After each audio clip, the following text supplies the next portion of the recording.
Voilà, retour ici à la REFNUM, REFNUM 2022, hashtag la REFNUM, voilà, 22. Vous continuez de nous suivre. Hein. On est installé toute la journée ici sur le stand du MEDEF, au cœur de Viva Technologies, première journée. Et vous le savez, à l'occasion de cette REFNUM, eh bien, le MEDEF, avec le BCG, ont continué d'écrire leur fameux baromètre qui avait été initié en 2019, consacré à la maturité digitale de la France. Cette nouvelle édition qui prend en compte évidemment l'impact de la crise sanitaire bien sûr, qui prend le pouls un petit peu des chefs d'entreprise. Nous sommes avec Clémentine Desigo. Bonjour Clémentine. Bonjour, merci. Clémentine Desigo, consultante au Boston Consulting Group. Alors l'étude, elle montre plusieurs choses, et on l'a vu ce matin notamment avec plusieurs de vos collègues, hein, que si les entreprises françaises ont adopté le numérique au quotidien, elles n'ont pas encore engagé de transformation profonde, hein, justement dans cette direction de leurs activités. Des problèmes de compétences peuvent peut-être expliquer en partie ce retard. Où est-ce qu'on en est, Clémentine, sur la guerre des talents? Est-ce que les entreprises ont du mal à trouver les ressources, clairement?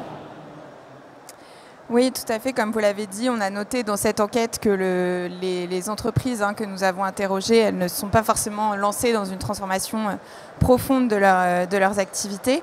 Et on a regardé aussi si ça pouvait venir des compétences. On a essayé de dresser un petit peu un tableau des compétences numériques en France, à la fois en regardant la position de la France dans la course internationale et en regardant aussi la façon dont les entreprises s'étaient positionnées sur ce sujet.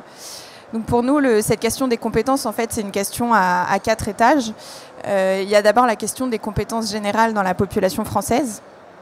Ce qu'on voit, c'est que finalement, la population française, en termes de compétences digitales de base, elle reste un petit peu dans le ventre mou en Europe. Hein. On est dans la moyenne européenne, mais on est en retard par rapport à nos voisins, par exemple l'Allemagne, hein, où on est sur 70% de la population qui a des compétences de base, alors qu'en France, on est plutôt autour de 58%.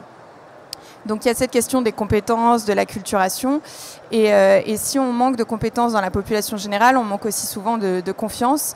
Et ça peut constituer un frein pour les entreprises dans leur transformation numérique avancée si derrière les usages et la demande ne suivent pas. Donc on a noté notamment que 41% des entreprises françaises disaient que le manque de confiance de la population dans l'intelligence artificielle était un frein à leur adoption de cette technologie. Et c'est un pourcentage qui est bien plus élevé que la moyenne européenne qui est à 28%.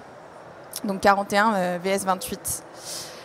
Le deuxième étage, quand on parle du tableau des compétences, c'est les compétences digitales en fait, des salariés des entreprises dès aujourd'hui, puisqu'on a dit toute la journée que les entreprises avaient quand même adopté des outils numériques, le télétravail, les outils de visioconférence. Dans notre enquête, on a vu aussi que la moitié des entreprises avaient commencé à dématérialiser leurs relations avec les clients, dématérialiser par exemple les ressources humaines. Donc il faut que les employés, les salariés soient au quotidien en mesure d'utiliser ces outils. Et parmi les entreprises qu'on a interrogées, 61% nous ont dit que c'était effectivement utile de former leurs salariés, d'améliorer leurs compétences digitales, et elles ont mis en place des formations pour ça. Le troisième niveau, au-delà des compétences numériques des salariés, je dirais un petit peu sur les usages quotidiens, c'est d'avoir des profils qui ont vraiment des compétences pour accompagner les entreprises dans leur transformation numérique, pour les aider à mettre en œuvre cette transformation numérique. Et c'est là-dessus qu'on a des tensions en particulier. On a ce chiffre de Numéum, donc qui est un des partenaires de cette REFNUM, qui nous disait qu'il manque en fait 10 000 diplômés chaque année spécialisés dans les métiers du numérique. Donc il y a déjà une tension là-dessus. Et pourtant, toutes les entreprises n'ont pas commencé à recruter. Dans notre enquête, 39% des entreprises nous ont dit qu'elles avaient recruté de nouveaux profils dans le digital. Une bonne partie, d'ailleurs, ont eu un peu de mal à le faire. Hein. Et donc, c'est des tensions qui vont continuer à s'accroître quand toutes les entreprises vont recruter. Et le dernier niveau, là, la France se positionne d'ailleurs plutôt bien. C'est surtout ce qui est compétences de pointe. On disait sur la table ronde juste avant que la France était une puissance de R&D. Effectivement, on a des talents de très haut niveau sur l'innovation, qui développent donc des technologies numériques de demain. On voit que le nombre de licornes, de scale-up augmente énormément. Donc on a on a vraiment ces talents de pointe. Là où il faut faire plus attention, c'est sur notre capacité à les retenir en France et à attirer les talents étrangers.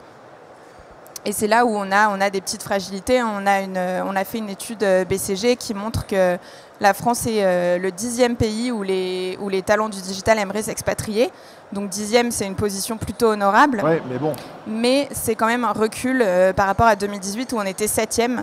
Donc on a quand même de la concurrence qui augmente au niveau international, des pays européens qui deviennent aussi plus attractifs pour ces talents. Donc il faut aussi renforcer notre attractivité pour conserver ces talents de pointe. Et ensuite, dans un deuxième temps, former des travailleurs du numérique en nombre suffisant pour tout le tissu économique. Très intéressant, passionnant. Vous savez quoi, on va passer aux travaux pratiques dans un instant justement avec des cas, voilà, des illustrations. On sera à Mulhouse notamment, entre autres. Merci beaucoup. On applaudit très très fort Clémentine Desigo, donc consultante au BCG. Donc c'est très intéressant. Voilà, il y a du boulot. C'est pas forcément enthousiaste, pas forcément motivé, mais il y a du boulot. Voilà, donc évidemment, on va voir comment on va former tout ça, comment on va recruter, puis comment on va arrêter de se faire piquer tous nos talents. Merci beaucoup, Clémentine. Merci. Et nous, on revient vite dans un instant. À tout de suite, ici, toujours depuis Viva Technologies avec le MEDEF.